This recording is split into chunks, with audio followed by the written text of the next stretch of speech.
රචන හෙළ නිලි පුරාවෘත්තය කියවීම. රචන හෙළ නිලි පුරාවෘත්තය 1947 වූ අප්‍රේල් මාස 30 වන දින කැලණියේදී උපත ලද මාලනී සෙනෙහෙලතා ෆොන්සේකා 2025 වූ මැයි මාස 24 වන දින එනම් අද දින අලුයම සිය ජීවන රංග මඩලින් සමුගත්තා. සදා නොමියෙන සදාතනික තරුව අග්‍රගණ්‍ය සිනමාවේදිනේ ආචාර්ය මාලනී ෆොන්සේකා ජීවමාන කියවීම ජාතික වගකීමක් කොටගත් පොප්කෝර්න් නාලිකාව පසුගිය මැයි 9 වෙනිදා අග්‍රගණ්‍ය සිනමාවේදිනේ ආචාර්ය මාලනී ෆොන්සේකා ජීවමාන පුරාවෘත්තය කියවීම ආරම්භ කළා. අකල්වැස්ස කියන මේ නාට්‍යය, ඒක නාට්‍යයක්. ඒ නාට්‍යයේ ප්‍රධාන චරිතය රඟපාන ඒ නිලිය රංගන ශිල්පිනිය ඉතාමත්ම දක්ෂ විදියට ඒ කටයුත්ත කරනවා කියන එක අපිට දැනගන්නට ලැබුණා. ඒ අනුව අපි දවස්දා ලුම්බිනි රංගහලට මතකයේ ඇටියට ලුම්බිනි රංගහලට තමයි අපි ගියේ. අපි කීප දිනක් ගියා එදා. සුගතදාස මාරසිංහ මහත්මයා, ඒ වගේම ජෝ, මම තවත් දෙන්නෙක් හිටියාට මතකයි, සිසිර සේනාරත්නයන් සහ විමල වීර පෙරේරා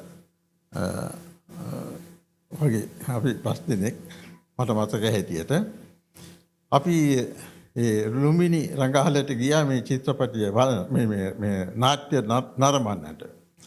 ගිහිල්ලා ඒ නාට්‍ය නරඹන අවස්ථාවේදී අපිට දැනුණු එක දෙයක් තමයි මේ ප්‍රධාන චරිතය රංගපාන මේ නිලිය ඉතාමත්ම දක්ෂ නිලියක් බව අපිට වෙලේ හැඟී ගියා. කෙසේ වෙතත් අපි පස්සේ ඒ නාට්‍යයේ අවසන් වුණාට පස්සේ අපි ඒ ප්‍රධාන නිලිය චරිතය රංගපාපු ඒ නිලියට අපි එන්න කියලා ඈත් සමග කතා කළා. කතා කරලා අපි ඉතින් ඇහුවා චිත්‍රපටයක රංගපාන්න ඔබතුමිය කැමතිද කියන එක. ඒක වරටම කිව්වා මම කැමතියි කියන එක. නමුත් ප්‍රශ්නයක් මතුවුණා. මම කැමති වුණාට අපේ ගෙදර පිරිස දෙමව්පියන්ගෙන් මම අවසරය ගන්නට ඕනේ. එහෙම රංගපානවා නම් අවසරය අරගෙන තමයි මම මේකට සම්බන්ධ වෙන්නේ කියන කතාව කිව්වා. දැන් චූටි බබා එකෙක් ඉන්නවා මාලනී. පුංචි බබා එකෙක් ඉන්නවා මාලනී. ඊට පස්සේ ගත්තම මේ අපි හිතමු තුෂාර එකෙක් ඉන්නවා. අනිත් පැත්තෙන් නිදානෙත් ඉන්නවා. අනිත් පැත්තෙන් එයා දැන් ලොකු ළමෙක් එකෙක් ඉන්නවා. රයිට් බඹරු ඇවිත් එකෙක් ඉන්නවා. බඹරු ඇවිත් එකෙක් ඉන්නවා. එතකොට පරාසය එන්න විශාලයි. ඊට පස්සේ පහු කාලෙක HD ප්‍රේමරත්න, සුගත බාලසේන රත්යාපා අර මැදමාවතේ සිනමාව කියලා නම් කරේ සිනමා විචාරයෙන්. මැදමාවතේ සිනමාවෙත් මෙයා ඉන්නවා. එතකොට හැමතැනම ක්‍රොස් කරලා. එතකොට සංකීර්ණ දෙයක් තමයි මගේ කැරක්ටර් එක. එයා රංගපාන චරිත කියන එක දැන් උතුම් නිදානේ වගේ එහෙම එයාට දෙබස් ඇත්තෙම නැහැ. තිරරචනෙම එයාට දෙබස් ඇත්තෙම නැහැ. හරිම ඉංගිත කියලා කියන්නේ අර ජැක්සන් ඇන්තනි ගෙනාපු වචනේ තියෙන ඉංගිත කියලා ඉංගිත වලින් තමයි එයාට ප්‍රසන්ට් කරන්නේ. ඒසොට එක කැරක්ටර් එක. ඊගාවට තියෙනවා අපි කියනවා රීල් ලයිෆ් එක කියලා. ඒක තමයි තරු ගුණය කියලා කියන්නේ. දැන් මහෙන්ද්‍ර පෙරේරාට රීල් ලයිෆ් එකක් නැහැ. රයිට්? අපිට ඕන මේ කතා කරන්න පුළුවන්. ජෝ අබේ වික්‍රමට රීල් ලයිෆ් එකක් නැහැ. රීල් ලයිෆ් එක කියලා කියන්නේ මේක තරු ගුණයක්. රීල් ඒ කියන්නේ සිනමාවේ යා මාලනී ෆොන්සේකා කියලා චරිතයක් ඉන්නවා. මාලනී ෆොන්සේකා කියලා. අපි කියන්නේ චරිතාංගන වලින් සහ තරු කියලා. ඒතර ඒ පැත්තෙන් දැන් අපි අපහාසයක් නෙවෙයි. ඒ කියන්නේ ජෝ අබේ වික්‍රම තරුවක් නෙවෙයි. කවුරුත් ජෝ අබේ වික්‍රම වගේ අඳින්න ගියේ නෑනේ. ෆැෂන් ගන්න ගියේ නෑනේ. උපුටන්න ගියේ නෑනේ. ආව විජේව උපුටනවා. රීල් ලයිෆ් එකක් තියෙන කෙනාම තමයි උපුටන්නේ. රීල් ලයිෆ් එකක් තියෙනවා. ඊට පස්සේ වැදගත්ම දෙයක් තමයි පර්සනල් ලයිෆ් එක. ඒක පර්සනල් නෑ තවදුරටත්. මම හිතන්නේ ප්‍රසන්න විතානගේ ආකාශ කුසුම් චිත්‍රපටියෙන් මාලනීවම මේ රංගනයට තෝරගෙන මේ. ඒතකොට මේ තුන රියල් ලයිෆ් එක ඇත්ත ජීවිතේ තියෙනවා. ඒකත් පබ්ලික් වෙනවා. ඒක පබ්ලික් කරන්න ඕනේ. ඒතර මාලනීගෙන් ඇහුවනේ ආකාශ කුසුම් මේ ඔයාගේ ජීවිතේට ඔයත් බැඳලාද ඔයාටත් බබෙක් ඉන්නවද? වෙන ප්‍රශ්න ගොඩක් ආවනේ. ඒකට ඒකට යා මූණ දෙන්න වෙනවා තරුවක් වෙනවා නම්. ඒතකොට මේ රියල් ලයිෆ් එකක් තියෙනවා. රීල් ලයිෆ් එකක් තියෙනවා. කැරක්ටර් එකක් තියෙනවා. ඕක තමයි අපි ස්ටාඩම් ස්ටඩීස් වලදී උගන්වන්නේ. මේ තුනම මං හිතන්නේ යම් ඊනියා සාර්ථකත්වයකට එන්න ඕනේ මාලනී ෆොන්සේකා වගේ කෙනෙක් හැදෙන්න. ඇයට ඇත්තටම හිමි දේවල් වලට වඩා ඇයට අහිමි දේවල් වැඩි. ඇය ඉතුරු කරගන්න දේවල් නැති තරම්. ඉතින් නමුත් බොහෝම කැපවීමකින් බොහොම ඉවසීමකින් ඒ වගේම ආත්ම විශ්වාසයකින් ආත්ම අභිමානයකින් ආත්ම ගරුත්වයකින් යුතුව ඇයට බොහෝ කැපකිරීම කරන්න වෙනවා ජීවිතේ. ඒ වගේම තමන්ට ඒ තියෙන වගකීම් මේ වග වෙන්න ඕන ඒක නිලයක්. ඒ නිලය හරියාකාරව මෙහෙවන්න ඕනේ. ඉතින් ඒ දේවල් වලදී දරන්න වෙන පරිශ්‍රමය බොහොමයි. ඒක මත පිටින් පේන්නේ නැහැ කෙනෙක්ට. ඒ අර්ථයෙන් ගත්තොත් මම හිතන අය තමයි නිලි රජනී කියන්නේ.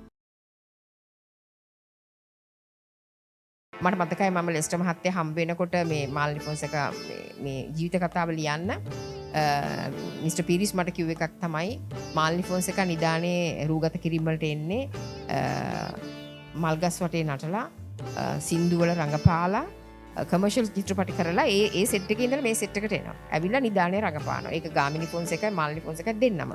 ඉතින් ඒක අතනින් මෙතෙන් ඇවිල්ලා ස්විච් වෙන්න ඒක හැමෝටම බෑ. ඒක ඊටාම දක්ෂතාවයක් තියෙන්න ඕනේ.